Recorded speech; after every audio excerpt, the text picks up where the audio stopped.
Halo, selamat pagi.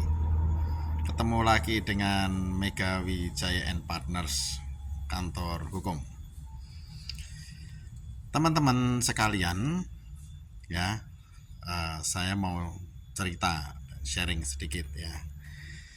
Kemarin beberapa waktu yang lalu saya didatangin oleh seorang calon klien menceritakan permasalahan hukumnya, sharing macam-macam, dan intinya dia ingin menyelesaikan permasalahannya melalui jalur perdata penyelesaiannya di persidangan. Nah, kemudian dia mulai menyerahkan semua data-data, bukti-bukti ya, agar ini kasus dia segera diselesaikan. Nah, di sini saya menyampaikan pada teman-teman semua, ya, jika nanti Anda punya masalah hukum, kemudian bertemu dengan lawyer, Anda menyerahkan data-datanya, pastikan semua bukti itu ada relevansinya atau keterkaitannya dengan permasalahan hukum yang Anda hadapi.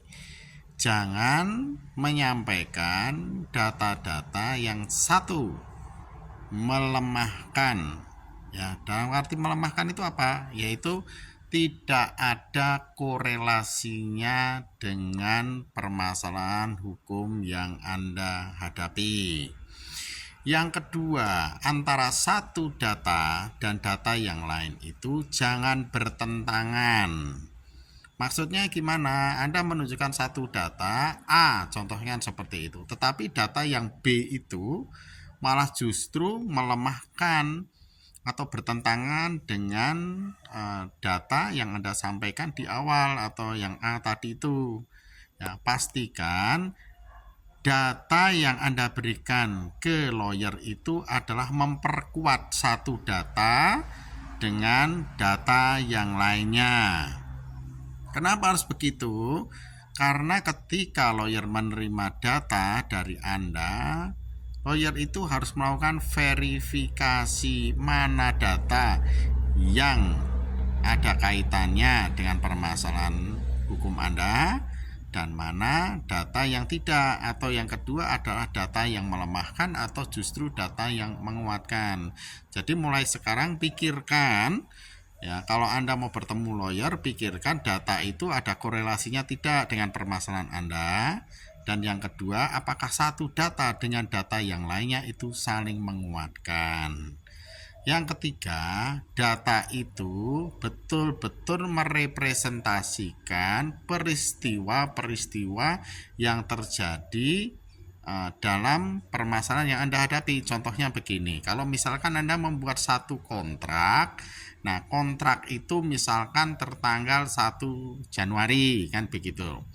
Lalu 3 bulan kemudian Anda membuat lagi kesepakatan lagi untuk memperkuat kontrak pertama tanggal 1 Januari tersebut. Nah, itu data-datanya harus lengkap. Harus jangan sampai diupayakan, jangan sampai hilang, rusak, dan lain sebagainya. Jadi secara urutan waktu data itu juga harus ada. Karena bagaimanapun juga nanti di persidangan pasti akan ada yang namanya data itu akan diurutkan dari waktu ke waktu. Mana datanya? Jangan sampai Anda bilang, saya ada datanya, dulu ada begini, ada begitunya, tapi ketika ditanya mana buktinya, Anda tidak bisa menunjukkan secara urutan waktu. Nah, hal tersebut juga nanti akan memperlemah lawyer Anda untuk mempertahankan maupun membela hak-hak Anda. Jadi jangan sampai data itu hilang, jangan sampai data yang secara urutan waktu itu menjadi kendala, karena Anda, 1, datanya rusak, 2, datanya hilang, atau datanya tidak diketahui. Jadi silahkan mulai sekarang ketika Anda mempunyai permasalahan, kumpulkan datanya. Yang pertama adalah logis, saling berurutan. Yang kedua, saling menguatkan antara satu data dengan data yang lainnya. Yang ketiga adalah urutan waktunya lengkap. sehingga itu akan mempermudah kerja lawyer dalam menyusun draft-draft untuk membela hak-hak Anda di persidangan. Jadi seperti itu. Semoga ini bisa membantu Anda karena banyak sekali kesesatan yang terjadi, kesesatan cara berpikir calon-calon klien itu ketika bertemu dengan para lawyer. Ya, mereka dikiranya ya pokoknya kirim aja datanya ke lawyer biar nanti lawyer yang menyelesaikan. Oh, tidak seperti itu.